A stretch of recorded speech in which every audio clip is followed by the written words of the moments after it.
दोस्तों, teacher eligibility test TET के exam के लिए जो सुप्रीम कोर्ट ने सभी टीचर्स के लिए अनिवार्य कर दिया है, अपने फैसले में सुनाया कि प्राइवेट हो या सरकारी टीचर एलिजिबिलिटी टेस्ट का एग्जाम दिलाएंगे और उसे पास करना पड़ेगा। तो सरकार के खिलाफ सभी शिक्षाकर्मी छत्तीसगढ़ के वर्ग 3, वर्ग 2, वर्ग 1 वाले हड़ताल करना चालू कर चुके हैं, सब रोड में आ चुके हैं। टीचर एलिजिबिलिटी टेस्ट होना क्यों चाहिए? क्योंकि डीएड या बीएड करके जब आप एग्जाम दिलाकर पास कर लेते हैं तो आपके पास वो टीचर कैसा पढ़ाता है इसका कोई पैमाना नहीं रहता। टीचर एलिजिबिलिटी टेस्ट उसका एक पैमाना है। और दूसरी बात, मेडिकल में डॉक्टर, मेडिकल स्टूडेंट नीट का एग्जाम दिलाते हैं, डॉक्टर हमेशा अपना लाइसेंस रिन्यूएबल करने के लिए एग्जाम दिलाते हैं, पायलट अपने छुट्टी के बाद पायलट में वापस आने के लिए एग्जाम दिलाता है, पुलिस वाले प्रमोशन में या किसी भी प्रकार का ट्रेनिंग करते रहते हैं। तो टीचर समय के अनुसार ढालने के लिए उसको टेस्ट दिलाते रहना चाहिए। और मुझे लगता है कि हर 5 साल में एक टीचर एलिजिबिलिटी टेस्ट होते रहना चाहिए। सभी टीचर को टेस्ट होते रहना चाहिए कि वो कितना कैपेबल है, कि बच्चों को पढ़ाने लायक है। इसके समय के अनुसार एजुकेशन सिस्टम बदलते जा रहा है, अब नई चीजें आ रही है। पुराने टीचर अभी भी जवाहरलाल नेहरू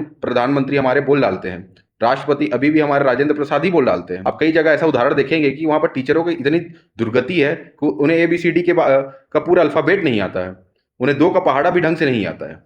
तो इस प्रकार की तो विसंगति हमारे टीचर्स के बीच में है। अब टीचर्स चाहते हैं कि सरकार इसके ऊपर कोई संज्ञान ले। सरकार ने भी बोला है कि आप टीटी का एग्जाम दिलाइए, आप एक बार हो जाएंगे फेल हो जाएंगे, 2 बार फेल हो जाएंगे, 3 बार फेल हो जाएंगे, आपको तब तक एग्जाम तब तक टेस्ट देते रहना जब तक आप पास ना हो जाए। और ये नहीं कि आपको 1-2 साल के अंदर आपको टेस्ट पास करना, टेस्ट पास नहीं किया तो आपका नौकरी चले जाएगा, ऐसा नहीं। सरकार प्रावधान लाएगा, बोला है, ऐसा बात क्या है। पर ये सरकार छोड़िए, सुप्रीम कोर्ट का आदेश छोड़िए, मुझे लगता है कि टीटी होना चाहिए, हर टीचर का टेस्ट होते रहना चाहिए, उसको हर समय के अनुसार उसका एजुकेशन बढ़ते रहना चाहिए। ये नहीं कि एक बार नौकरी पा गए, अब झोला झंडी लेकर निकल चुके हैं, कोई आने का पता नहीं, जाने का कोई पता नहीं, पढ़ा नहीं रहे हैं, लात तान के बैठे हुए हैं, बच्चे आ रहे हैं जा रहे हैं, कोई मतलब नहीं है। आप भी एक सरकारी नौकरी पाने का हमारे भारत में तो ये ध्येय रहता है ना कि हम आराम से नौकरी करेंगे, कोई टेंशन नहीं, छुट्टी तो मिल ही रहा है, सरकार तो पैसा देगा, कोई निकाल ही नहीं सकता। तो ये सब टेस्ट लाना पड़ेगा। दूसरी बात ये, अब बायोमेट्रिक सिस्टम हर सरकार ने हर सरकारी संस्था में कर दिया, जिसका पुरजोर विरोध किया जा रहा है सरकारी कर्मचारी द्वारा। आप इसे समझ सकते हैं कि उनका टाइमिंग कितना खराब है। वो टाइमिंग से